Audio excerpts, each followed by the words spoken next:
नमस्कार, आप देख रहे हैं न्यूज 18 राजस्थान। मैं हूं आपके साथ मनोराज सक्सेना। बुलेटिन की शुरुआत करते हैं बेंगलुरु से आ रही इस वक्त की बड़ी खबर के साथ। लोकायुक्त के अधिकारियों का छापा पड़ा है। बेंगलुरु में बीजेपी विधायक के बेटे के घर पर यह छापेमारी की कार्रवाई हुई।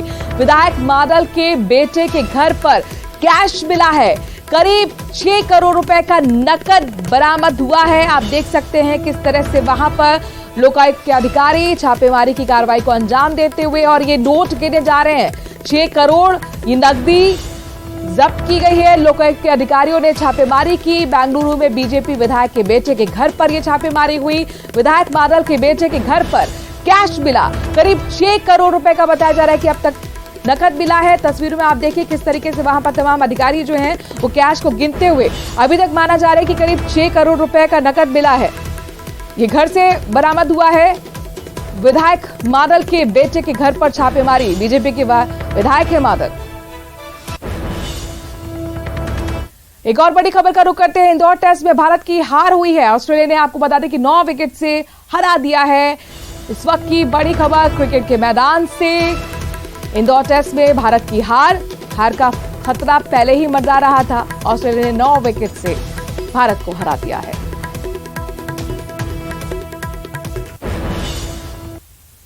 वहीं अपने दर्शकों को बता दें कि थोड़ी ही देर में विधानसभा की कार्रवाई शुरू होने जा रही है। सदन में अनुदान की मांगों पर इसमें चर्चा होगी। इसके साथ साथ चिकित्सा विभाग की मांगों पर भी आज सवाल जवाब होंगे। चिकित्सा शिक्षा विभाग की मांगों पर आज सवाल जवाब होने हैं। महत्वपूर्ण आज का दिन। कुछ ही देर में विधानसभा की कार्रवाई शुरू होने जा रही है। राजस्थान में एक बड़ी आबादी नौजवानों की है और उसमें भी रोजगार की महत्वाकांक्षा वाले नौजवानों की एक बड़ी संख्या है, जो प्रतिभाशाली भी है और बहुत मेहनती और परिश्रमी भी है। लेकिन राजस्थान में बेरोजगारी सर्वाधिक होने के बाद का जो दूसरा बड़ा चुनौती है वो है पेपर लीक। 2 बड़े मुद्दे यक्ष प्रश्न की तरह नौजवानों के सामने खड़े हैं, पेपर लीक और बेरोजगारी।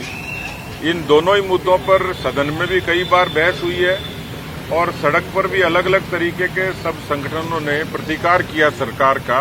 भारतीय जनता पार्टी का युवा मोर्चा कल अगुवाई करेगा उस प्रदर्शन की, जिसमें पेपर लीक और बेरोजगारी पर सरकार से जवाब मांगा जाएगा। कल युवा मोर्चा का विधानसभा घेराव का कार्यक्रम है। तमाम युवा मोर्चा के कार्यकर्ता इस कार्यक्रम को लेकर तैयारी कर रहे हैं। सरकार को जगाने का काम हम करेंगे। जब सीएचओ की भर्ती परीक्षा के अंदर अध्ययन बोर्ड मान चुका कि हाँ पेपर लीक हुआ है, लेकिन एसओजी की पुष्टि के बाद ही हम पेपर कैंसिल करेंगे, तो आखिरकार बच क्या जाता है। रीट के अंदर भी जो प्रमाण संघर्ष समिति दे चुकी, साहब आपके रीट का पेपर जोधपुर के अंदर आउट हुआ है। 12 बजे ही आंसर की बाहर आ चुकी थी, आना ही नहीं चाहिए 12 बजे पहले। तो ये प्रमाण के बावजूद भी सरकार कह रही है कि कोई पेपर लीक नहीं हुआ। तो इस पेपर लीक के मामले को लेकर, बेरोजगारी भत्ते के मामले लेकर, बेरोजगारों के ऊपर लाठीचार्ज को लेकर, बेरोजगार के नेताओं के ऊपर बाल पकड़ के उनके साथ अभद्रता करने वाले के खिलाफ अभी तक एसएचओ के खिलाफ कोई कार्रवाई नहीं हुई। अभी तक भी वो 21 दिन से अन्न त्याग कर रखा है उपेंद्र यादव ने। अभी तक भी एसएचओ को हटाने का काम नहीं किया, उसके खिलाफ कोई कार्रवाई नहीं की। तो इन तमाम मुद्दों को लेकर हमारा कल का प्रदर्शन है।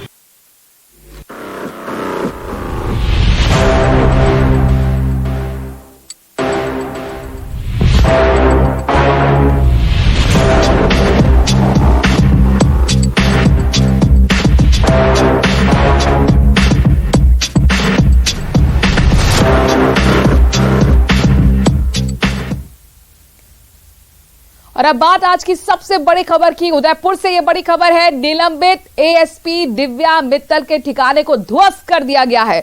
दिव्या मित्तल के आलिशान रिजॉर्ट पर बुलडोजर चला है। भ्रष्टाचार मामले में यूआईटी विभाग का बड़ा एक्शन। अजमेर एसओजी की निलंबित एएसपी का महल ध्वस्त कर दिया गया है। तस्वीरें आपके सामने। आलिशान ये रिजॉर्ट जिस पर ध्वस्तीकरण की कार्रवाई हो रही है, बुलडोजर का एक्शन आप देख पा रहे हैं। यूआईटी की पूरी टीम सुबह 6 बजे से वहां पर मौजूद है। रात भर ये टीम रही थी। तमाम सामान को हटाया गया था। वहां पर जो टूरिस्ट मौजूद थे उन्हें हटाया गया और उसके बाद आज सुबह यानी 6 बजे ये कार्रवाई शुरू हो गई। रिजॉर्ट बनाया गया जिसका कमर्शियली यूज किया गया था। 6 तस्वीरें आपके सामने देखिए। पहली तस्वीर यह आलीशान रिजॉर्ट की तस्वीर है जो कि उदयपुर में बनाया गया था दिव्या मित्तल की तरफ से और उनके एक पार्टनर सुमित के साथ। और अब ये जो आप बाकी की तस्वीरें दिख रहे हैं, यानी कुल मिलाकर ये जो 5 तस्वीरें देख रहे हैं उसमें देखिए किस तरह से जेडीए का जो यूआईटी का जो बुलडोजर है वो चला है और उसके बाद ये बड़ी कार्रवाई हुई है। पूरी तरह से जो भ्रष्टाचार की इबारत थी वो बलवे में तब्दील हो चुकी है। निलंबित एएसपी दिव्या मित्तल के ठिकाने को ध्वस्त कर दिया गया।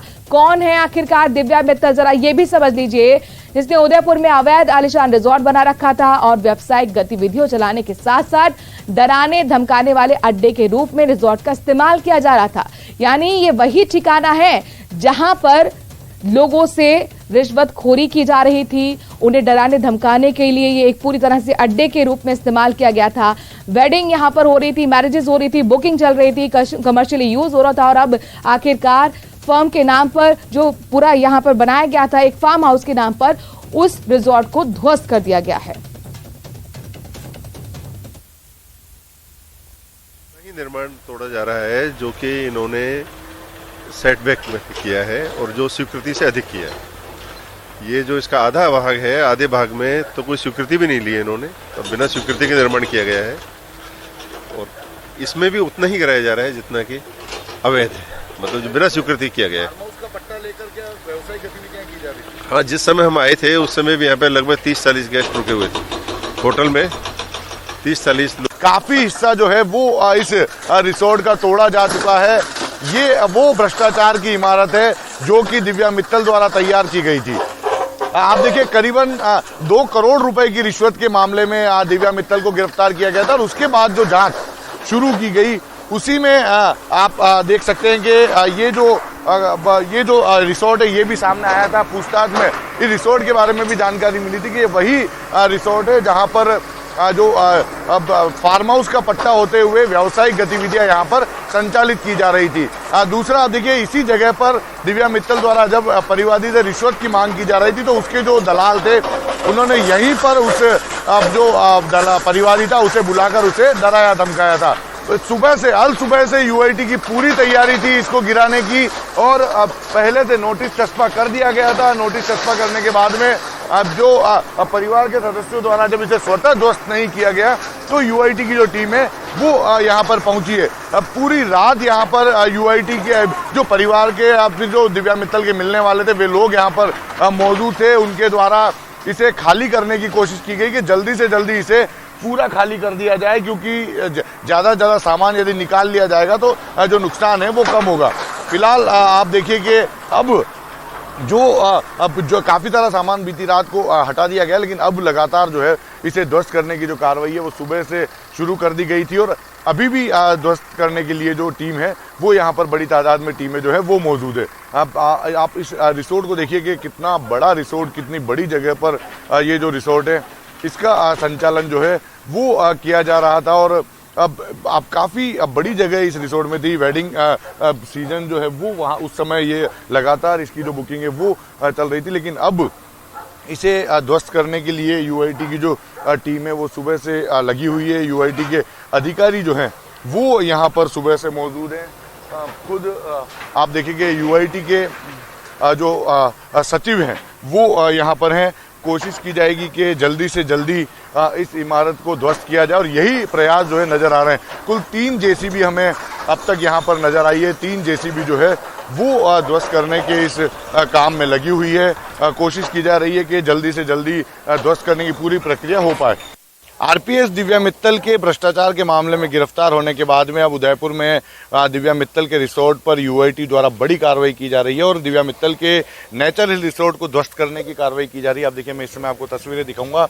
नेचर हिल रिसोर्ट की अधिकांश जो जगह है उसको लगभग ध्वस्त कर दिया गया और यूआईटी के जो सारी टीम है वो यहाँ पर मौजूद है। कोशिश कर रही है कि जल्दी से जल्दी ध्वस्त करने की जो कार्रवाई है वो पूरी की जा सके। दूसरी ओर आप देखिए कि मैं आपको इधर की जो तस्वीरें हैं वो भी दिखाऊंगा। आप देखिए कि यूआईटी की टीम ने सुबह 6 बजे जो इस ध्वस्त करने की कार्रवाई को शुरू किया था, क्योंकि यहाँ पर जो है वो अवैध रूप से निर्माण किया गया था, बिना परमिशन के निर्माण किया गया था और फार्म हाउस के नाम पर यहाँ पर कमर्शियल एक्टिविटी चल रही थी। दूसरा आप देखिए लगभग सिर्फ 5000 स्क्वायर फीट के आसपास निर्माण करने की स्वीकृति थी जो हमारे सूत्रों से जानकारी मिल रही है, लेकिन उसके अलावा आप देखिए कि ये जो सारा निर्माण है ये सारा निर्माण अवैध था। करीबन 11,000 से ज़्यादा स्क्वायर फीट का निर्माण यहाँ पर कर दिया गया और यही वजह थी कि अवैध निर्माण की जानकारी जैसे ही यूआईटी को मिली, यूआईटी की पूरी टीम सचिव नितेंद्र पाल सिंह के नेतृत्व में, सुरेश खटीक के नेतृत्व में यहाँ पर पहुंची और इस पूरी जगह को ध्वस्त किया गया है। जो निर्माण यहाँ पर अवैध रूप से था, जिस पर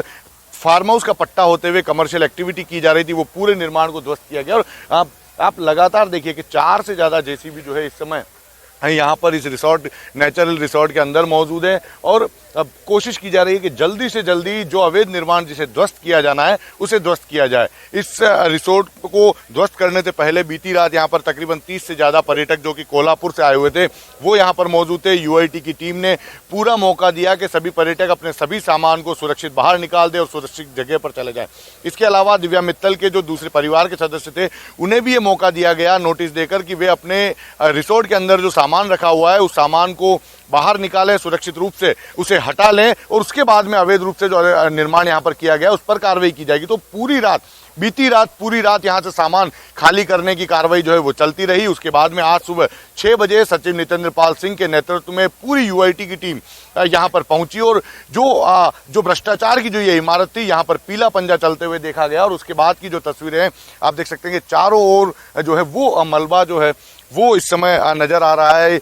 यूआईटी की टीम ने जो ध्वस्त करने की कार्रवाई की है, चारों ओर जो अवैध अतिक्रमण था उसका मलबा नजर आ रहा है और ये कोशिश की जा रही है कि जल्दी से जल्दी अवैध रूप से जो भी निर्माण किया गया है उस पूरे निर्माण को ध्वस्त करते हुए कार्रवाई को पूरा किया जाए।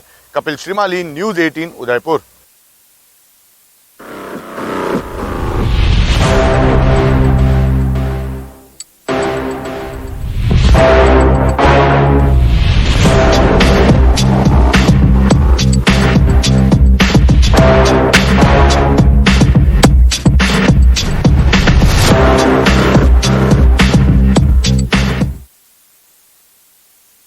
बीकानेर के गजनेर से बड़ी खबर आ रही है, जहां पर महिला और मासूम की जिंदा जलने से दर्दनाक मौत हो गई। महिला का पति भी झुलसा है। झोपड़े में आपको बता दें कि अचानक आग लगी, जिसकी वजह से दर्दनाक हादसा हुआ। झोपड़े के अंदर मां और मासूम बेटी सो रही थी। आग लगने के कारणों का अब तक खुलासा नहीं हो पाया है। चांडासर गांव के सासी मोहल्ले की ये दर्दनाक घटना, दर्दनाक हादसा। आप देखिए किस तरह से पूरी झोपड़ी जो है वो जलकर खाक हो चुकी है और इसी झोपड़ी में मां और बेटी की जलकर मौत हो गई। जब ये हादसा हुआ उस दौरान मां और बेटी झोपड़ी के अंदर ही सो रहे थे। खबर ये है कि पति भी झुलसा है और उसका इलाज फिलहाल अस्पताल में चल रहा है।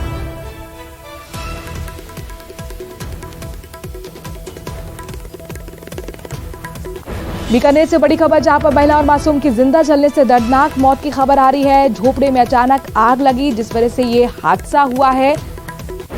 झोपड़े के अंदर दरअसल मां और मासूम बेटी सो रही थी कि इस दौरान आग लगी और उसके बाद झोपड़ी जो है पूरी खाक हो गई जलकर। इसमें सो रही मां और बेटी की भी जलकर दर्दनाक मौत हो गई। मनीष, हमारे संवाददाता एक बार फिर बीकानेर से इस खबर पर जुड़ गए। मनीष, को जानकारी मिल पाई आखिरकार परिवार के और कितने सदस्य झोपड़ी में मौजूद थे और ये आग लगी कैसे? ये बताना चाहूंगा, घटना कल देर रात की है, जहां पर चांडासर गांव के सासी मोहल्ले में जो महिला है वो अपने पति और 1.5 साल की बेटी के साथ में सो रही थी। उसी दरमियान अज्ञात कारणों के चलते झोंपड़े में आग लग जाती है और झोंपड़े में आग लगने से माँ बेटी दोनों की ही मौके पर दर्दनाक मौत हो जाती है और जो पति है वो भी गंभीर रूप से झुलस जाता है। इसके बाद में सुबह जब पुलिस को जानकारी मिलती है तो मौके पर पहुंचती है पुलिस और गजनेर थाना पुलिस जो है वो फिलहाल मौके का घटनास्थल का मौका मुआयना कर रही है। यहाँ पर जो महिला है वो लगभग 20 वर्षीय बताई गई है और जो बच्ची है वो 1.5 साल की बच्ची थी। 1.5 साल की बच्ची और महिला दोनों की ही इस तरह से दर्दनाक मौत होती जलने से कि इनके सिर्फ और सिर्फ कंकाल बाकी रह जाते हैं। वहीं जो महिला का जो पति था वो झुलसा हुआ है और झुलसे हुए व्यक्ति का फिलहाल उपचार जारी है। मौके पर थाना पुलिस मौजूद है। इसके अलावा मेडिकल टीम को भी मौके पर बुलाया गया है। तो शरीर को पूरी जल चुका है, कंकाल में बदल चुका है। तो उस कंकाल में बदलने के बाद में शरीर को मेडिकल जो टीम है वो मौका मुआयना कर रही है। फिलहाल बहुत बहुत शुक्रिया मनीष, तमाम जानकारी हम तक पहुंचाने के लिए। जयपुर से बड़ी खबर आ रही है, जहां पर परीक्षा केंद्र पर हंगामा हुआ है। बरकत नगर स्थित स्कूल में परीक्षार्थियों ने जमकर हंगामा किया। नेट जेआरएफ की परीक्षा समय से शुरू नहीं होने पर ये छात्रों ने हंगामा किया है। सुबह 9 बजे परीक्षा होनी थी, सर्वर नहीं चलने के कारण परीक्षार्थी परीक्षा से वंचित रह गए। भूगोल विषय का आज पेपर था और आप तस्वीरें देखिए किस तरह से यहाँ पर हंगामा हो रहा है। ये परीक्षा केंद्र जहाँ पर छात्रों की तरफ से, अभ्यर्थियों की तरफ से जमकर हंगामा हुआ। बरकत नगर स्थित स्कूल में परीक्षार्थियों ने हंगामा किया है। नेट जीआरएफ की परीक्षा समय पर नहीं होने की वजह से अभ्यर्थी नाराज हो गए। सुबह 9 बजे ये परीक्षा होनी थी, सर्वर नहीं चला, जिस वजह से आपको बता दें कि परीक्षार्थी जो थे परीक्षा देने से वंचित रह गए और यही कारण था कि जमकर यहां पर परीक्षार्थियों ने हंगामा किया है। आज भूगोल विषय का पेपर था। तो परीक्षा केंद्र पर हंगामे की खबर जयपुर से मिल रही है। इस वक्त बड़ी खबर, बरकत नगर स्थित स्कूल में परीक्षार्थियों का जमकर हंगामा आप तस्वीरों में देख सकते हैं। नेट जीआरएफ की परीक्षा यहां पर होनी थी लेकिन वो समय पर शुरू नहीं हो पाई और इसके पीछे वजह बता रहे हैं सर्वर नहीं चलने की वजह से ये परीक्षा समय पर नहीं होने का कारण रहा। 9 बजे दरअसल ये परीक्षा होनी थी। हमारे संवाददाता जुड़ गए हैं इस खबर पर ज्यादा जानकारी के साथ। सीधे महेश का रुख करते हैं। महेश, क्या वजह रही, क्यों परीक्षा नहीं हो पाई और अब क्या कहा जा रहा है प्रशासन की तरफ से? देखिए, आज सुबह ये बरकत नगर में जो परीक्षा केंद्र है यहाँ पर नेट जीआरएफ की परीक्षा चल रही थी और सुबह 9 बजे से परीक्षा शुरू होने वाली थी, लेकिन जो परीक्षा का समय था उसके बाद में भी 1.5 घंटे तक परीक्षा यहाँ पर शुरू नहीं हो पाई और अपरिहार्य कारणों का हवाला देते हुए अभ्यर्थियों की परीक्षा को इतनी देर तक रोका गया। इसके बाद में जो परीक्षार्थी थे उन्होंने हंगामा मचा दिया यहाँ पर और अपनी नाराजगी जताते हुए परीक्षा केंद्र से भी बाहर आ गए। इनका कहना था, जो परीक्षा के आयोजक हैं, सेंटर संचालक हैं, उनका कहना था कि यहाँ जो है सर्वर नहीं चल रहा है और इस कारण से जो है परीक्षा में वो देरी हो रही है। इसी वजह से आधे परीक्षार्थी है वो परीक्षा से वंचित हो गए। आज ज्योग्राफी का जो पेपर है वो यहाँ पर आयोजित किया जा रहा था और इसी परीक्षा को लेकर के अभ्यर्थी यहाँ पर इस प्रश्न पत्र को देने के लिए यहाँ पर पहुंचे हुए थे। तो फिलहाल जो है यहाँ पर ये परीक्षा है वो यहाँ पर की जा रही है। शुक्रिया महेश तमाम जानकारी हम तक पहुंचाने के लिए। करौली से बड़ी खबर है जहां पर एटीएम को तोड़कर लूट की कोशिश का मामला सामने आया है। पत्थर से एटीएम को तोड़ने की कोशिश की गई। जाग होने के कारण लूट से हालांकि एटीएम बचा रहा। एटीएम में 2 कैमरे भी तोड़े गए। एटीएम के पास खड़ी गाड़ी को भी स्टार्ट किया गया। पड़ोसी की सूचना पर पुलिस मौके पर पहुंची और साथ ही एक युवक को हिरासत में लिया गया। ये देखिए तोड़फोड़ भी आप देख पा रहे हैं। जहां एटीएम को तोड़कर लूट करने की कोशिश थी चोर की, पत्थर से एटीएम को तोड़ने की कोशिश की गई। चूंकि जाग था, यही वजह था कि जाग होने की वजह से लूट से एटीएम बच गया। 2 कैमरे भी एटीएम में जो लगे हुए थे वो तोड़े गए। इसके साथ साथ एटीएम के पास जो गाड़ी खड़ी थी उसे स्टार्ट करने की कोशिश भी चोर ने की। हालांकि एक शख्स को यहाँ पर पुलिस ने हिरासत में लिया है। आस पड़ोस के जो लोग थे उन्होंने पुलिस को इस बारे में जानकारी दी और आखिरकार एक युवक को इसमें हिरासत में लिया गया है।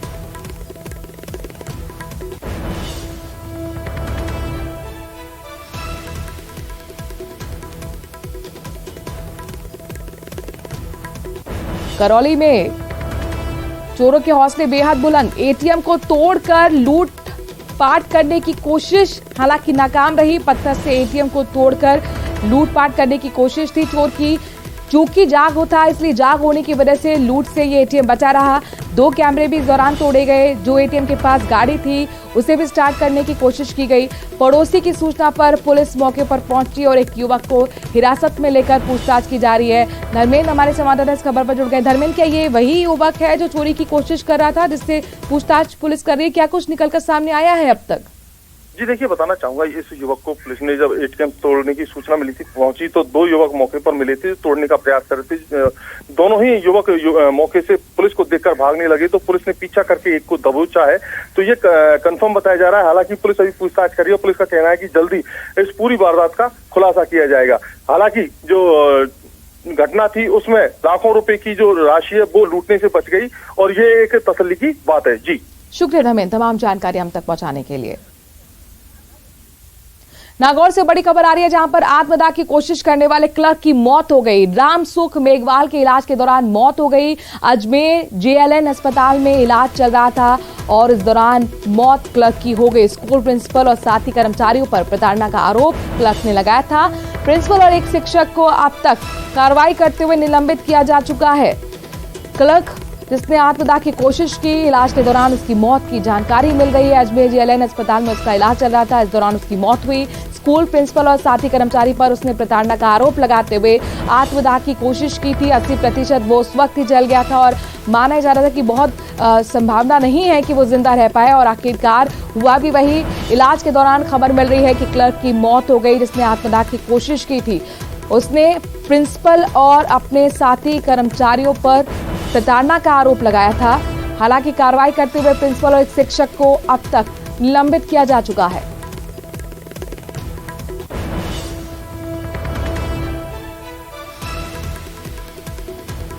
और झुंझुनू से बड़ी खबर आ रही है, जहां पर स्टेट जीएसटी की टीम ने फर्जी फर्म का खुलासा कर दिया है।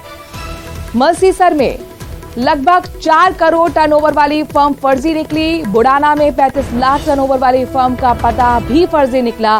फर्जी फर्म बनाकर सरकार को करोड़ों रुपए का चूना लगाया जा रहा था। पता चला है कि पंजाब और यूपी के लोगों ने पहले तो झुंझुनू में फर्जी फर्म बनाए और फिर 4 करोड़ 30 लाख रुपए का फर्जी टर्नओवर भी दिखाया। कागजों में माल बेचना दिखाया गया। अब सामने आया है कि 77 लाख रुपए की टैक्स चोरी करने का ये मामला, जिसके बाद विभाग के होश उड़े। हालांकि स्टेट जीएसटी झुंझुनू की टीम ने कार्रवाई करते हुए 2 फर्जी फर्मों को पकड़कर उनका लाइसेंस निलंबित कर दिया है। ये दोनों फर्म कागजों में ही चल रही थी। इनमें एक मलसीसर में और दूसरा आपको बता दें कि बास बुडाना के पते पर संचालित की गई थी, लेकिन दोनों के बारे में ग्रामीणों को कोई जानकारी नहीं। मलसीसर की फर्म है, वो स्क्रैप में काम किया है और उसने लगभग 71 लाख रुपए की फर्जी इनपुट टैक्स क्रेडिट है वो डिफरेंट व्यापारियों को पास ऑन की है, गलत तरीके से पास ऑन की। बास बुडाना में जो फर्म थी वो ठेकेदारी फर्म थी और उसने भी कागजों में काम किया है और करीब 6.25 लाख रुपए की फर्जी आईटीसी दूसरे व्यापारियों को पास ऑन की है। सब बात की बात पहले वो अठे चाह पानी लेना तो दूध पानी लेना तो ये तो लाइन वो यूपी को हो न तो मैं जानो या लाइन है बड़ोड़ी कौन सी लाइन है या जैसी बोल रहे कुर्सी बोल आ लाइन है जो इको इजे डेरो करे वो या मैं तो भी सहायता ही करी बोला वो कहे हम जागो भालो वो जाना वो मार तो लेन देन की को नहीं मैं तो जानू भी को नहीं। चलिए खबरों में आगे बढ़ते हैं। श्रीगंगानगर से बड़ी खबर है, जहां पर पदमपुर की लोहा मार्केट में लूट की वारदात सामने आई है। बाइक सवार 3 बदमाशों ने वारदात को अंजाम दिया। मुनीम से रुपयों से भरा बैग कर ये बदमाश फरार हो गए। बैग में बताया जा रहा है कि 75,000 रुपए की राशि थी। बाइक सवार बदमाशों की तलाश में फिलहाल पुलिस जुटी हुई है।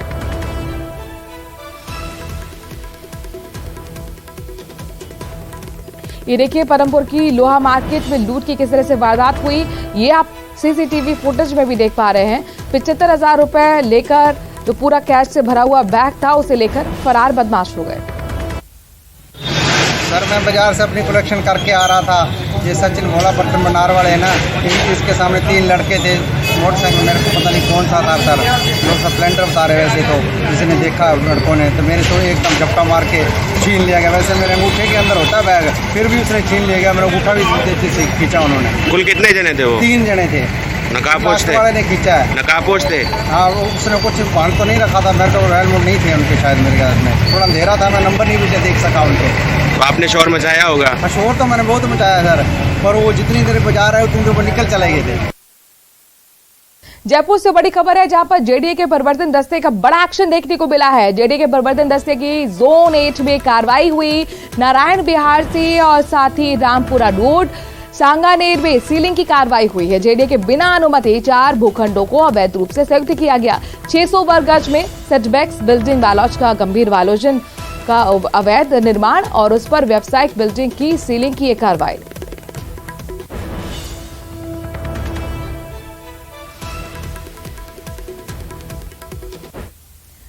एक्टर शाहरुख खान के बंगले मन्नत में हाल ही में एक ऐसी घटना हो गई जिससे हर किसी के होश उड़ गए। बुधवार रात 2 युवक सुरक्षा में सेंध लगाते हुए मन्नत की दीवार फांदकर अंदर घुस गए।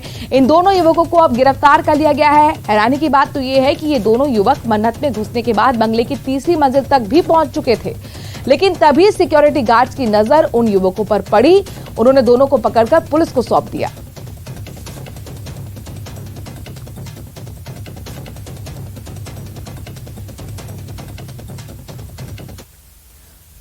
और इसी के साथ वक्त छोटे से ब्रेक का है। जल्द हाजिर होते हैं कुछ और खबरों के साथ।